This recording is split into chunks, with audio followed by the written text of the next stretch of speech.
সৌরভের কাছে আসতে চাই। সৌরভ ভাই, যেটি বলছিলেন অনেকরা যে আওয়ামী লীগ গন কেস, আমি একটু আপনার কাছে জানতে চাই, আমরা ঢাকা, নারায়ণগঞ্জ সহ বিভিন্ন স্থানে ইদানিং আওয়ামী লীগের ঝটিকা মিছিল দেখতে পাচ্ছি এবং তাদের নেতারা যারা দেশের বাইরে রয়েছেন তারা কর্মীদেরকে জুম মিটিং সহ বিভিন্ন মাধ্যমে প্রায় বলে থাকেন যে তারা শীঘ্রই ফিরে আসছেন এবং তারা সীমান্তের কাছাকাছি অবস্থান করছেন। নেতাকর্মীরাও এ নিয়ে উদ্বুদ্ধ রয়েছে। একটু আপনার কাছে জানতে চাইছি যে এই যে ঝটিকা মিছিল, এটি আসলে কি বার্তা দেয়? এনসিপির যে দাবি সেটি কি ম্লান হয়ে যাচ্ছে? আওয়ামী লীগ কি খুব শীঘ্রই ফিরে আসছে বা তাদের রাজনীতি আবার খুব শীঘ্রই শুরু হতে যাচ্ছে? আপনাকে ধন্যবাদ এবং আমার সহ আলোচকদের শুভেচ্ছা।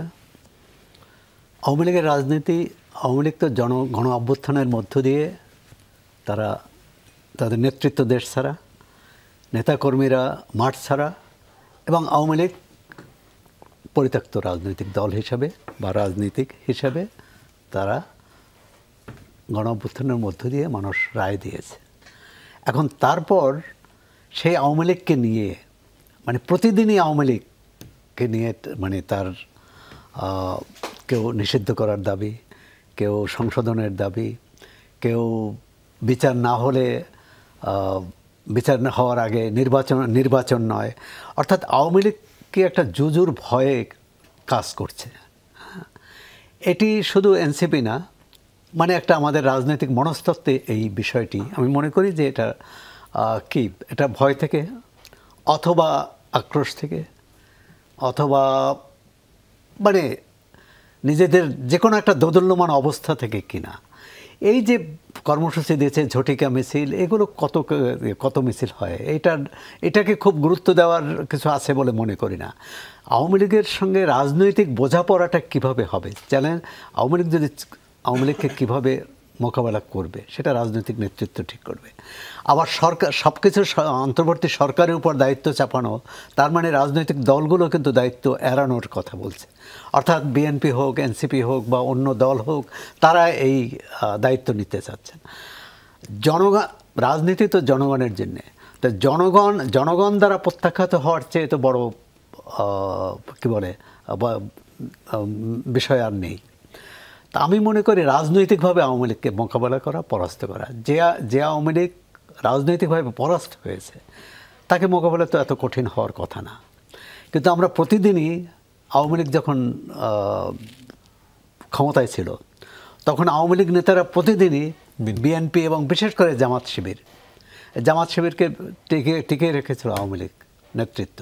প্রতিদিনই সবার সমাবেশ, এমনকি বিএনপির তারা বক্তৃতা শুরু করতেন বিএনপি দিয়ে, শেষ করতেন বিএনপি দিয়ে।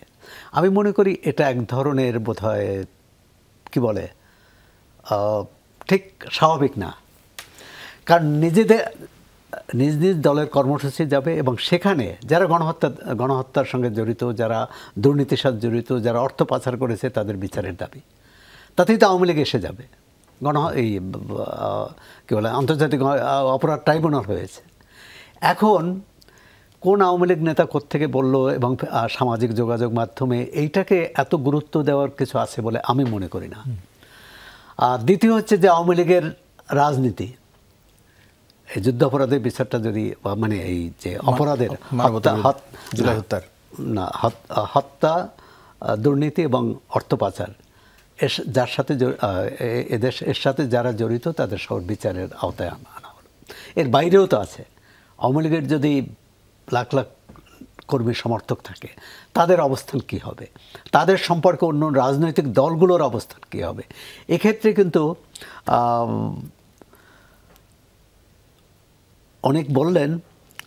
অনেকরা বললেন কিন্তু তারপর তাদের মধ্যেও কিন্তু যেটা বিএনপি বা অন্য দল সম্পর্কে যে অভিযোগ করা হয় তাদের মধ্যেও কিন্তু এই সবরুদ্ধিতা আছে। একজন নেতা তো এনসিপির একজন নেতা বলছেন যে যারা হত্যার সাথে জড়িত না, যারা দুর্নীতির সাথে করেনি, তাদেরকে আমরা কি করে রাজনীতির বাইরে রাখি। এমনকি বিভিন্ন জায়গায় এখন এটি মাঠ পর্যায়ে যারা কাজ করেন তারা বলতে পারবেন, বিএনপি অভিযোগ করে এনসিপির বিরুদ্ধে যে এনসিপি আওয়ামী লীগকে পুনর্বাসিত করছে। এনসিপি অভিযোগ করে বিএনপি পুনর্বাসিত করেছে, তাহলে তার আওয়ামী লীগকে পুনর্বাসনের অন্য কোনো মাধ্যম দরকার নেই। সুতরাং আসলে আগে নিজেদের পরিষ্কার হতে হবে।